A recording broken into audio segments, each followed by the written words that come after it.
Good evening. ఈరోజు నేను మీ ముందుకు తీసుకొచ్చిన అంశం స్థానిక సంస్థలు సర్పంచ్ ఎన్నికలు. ఈ స్థానిక సంస్థల సర్పంచ్ ఎన్నికలు 3 దశల్లో ఎన్నికల సంఘం అనేది నిర్వహిస్తుంది.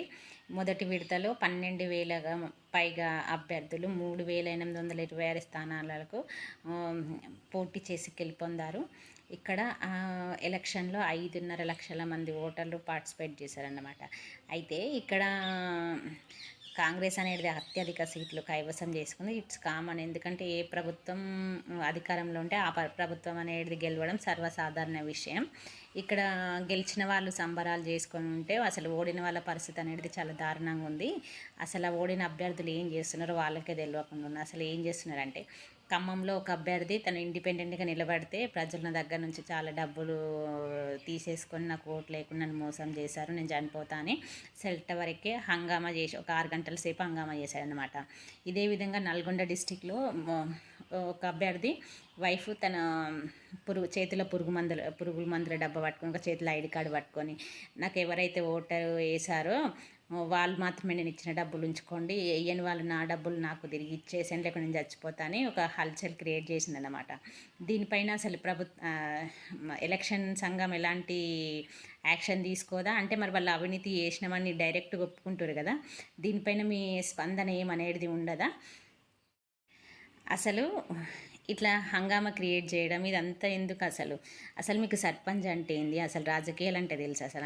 అంటే ఒక పోటీకి, ఒక పదవికి పోటీ చేస్తే మనము ఒక 20 లక్షలు పెడితే 40 లక్షలు, 50 లక్షలు, 80 లక్షలు సంపాదించుకునే ఒక ఊహతోనే ప్రజలు అనేవాళ్ళు రాజకీయాల్లో వస్తున్నారు తప్ప అభివృద్ధి మాత్రం చేద్దామని ఎవరికి ఒక కాన్సెప్ట్ లేదు అసలు.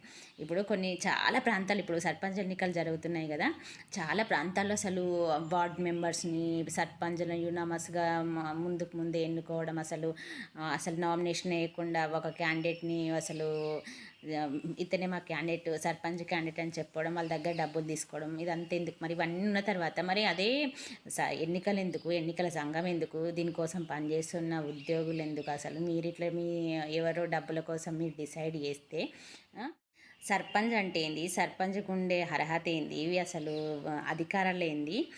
ఫస్ట్ సర్పంచ్గా పోటీ చేసే వ్యక్తి తెలుసుకోండి.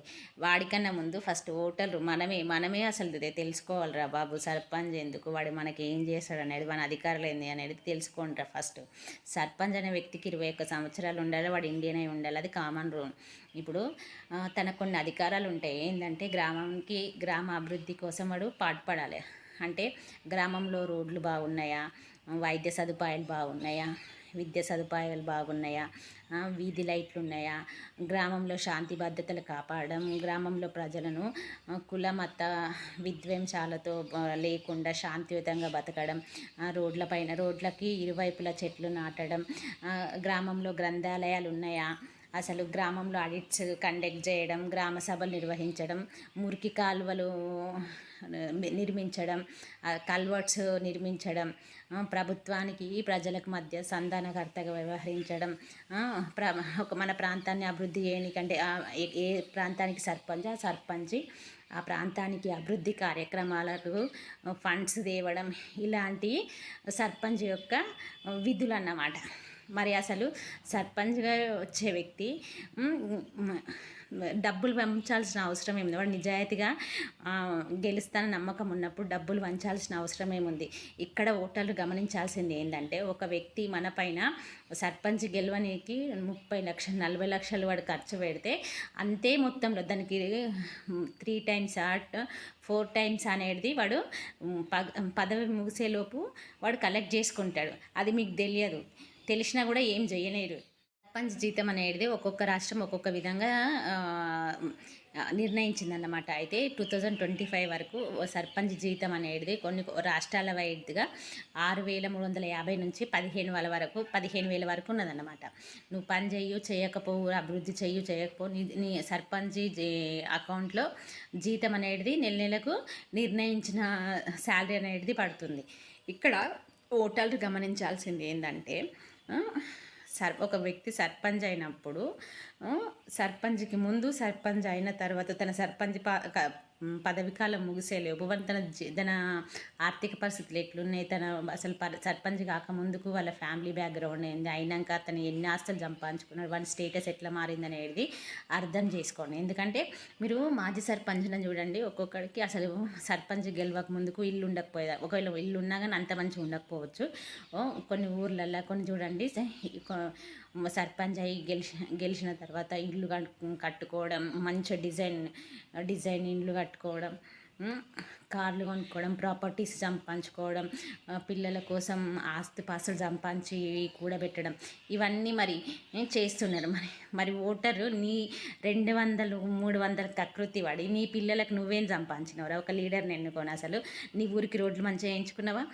అసలు విద్య, వైద్య, మురికి కాలువలు, చెట్లు, లైటింగ్, విద్యుత్ ఇలాంటి మన ఫెసిలిటీస్ వేయించుకున్నావా? నీ గ్రామంలో ఒక కనీసం ఒక చదువుకోనికి గ్రంథాలయం ఉన్నదా? మరి నువ్వు ఇట్లనే చచ్చి నీ వెనక జనరేషన్, నీ ముందు జనరేషన్, నీ పిల్లలకు ఇంకొచ్చే జనరేషన్ ఇలానే చావన్నా? ఒక్కసారి ఆలోచించండి. సర్పంచ్ నుంచే ఇంత స్కామ్ జరుగుతున్నప్పుడు ఎంపీ, ఎమ్మెల్యే లెవెల్లో ఎంత అవినీతి జరుగుతుందో, ప్రజల డబ్బు ఎంత దోచుకు తింటారో ఒక్కసారి ఆలోచించండి. ఇప్పటికైనా ఓ ఓటర్ మేలుకో, నీ పిల్లల జీవితాన్ని, నీ జీవితాన్ని, నీ ప్రాంత అభివృద్ధిని.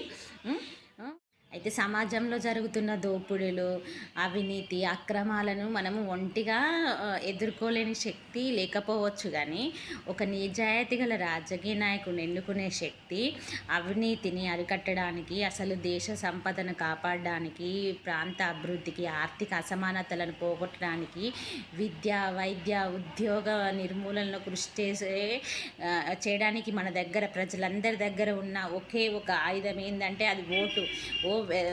మనిషి ఇప్పటికైనా మారు, నీ ఓటు విలువ తెలుసుకొని, నీ జీవితాన్ని పణంగా పెట్టి పైసలకు నీ ఓటుని పణంగా పెట్టి ఎదుటి వాళ్ళ జీవితాన్ని నాశనం చేయకండి. Please right to vote. Thank you.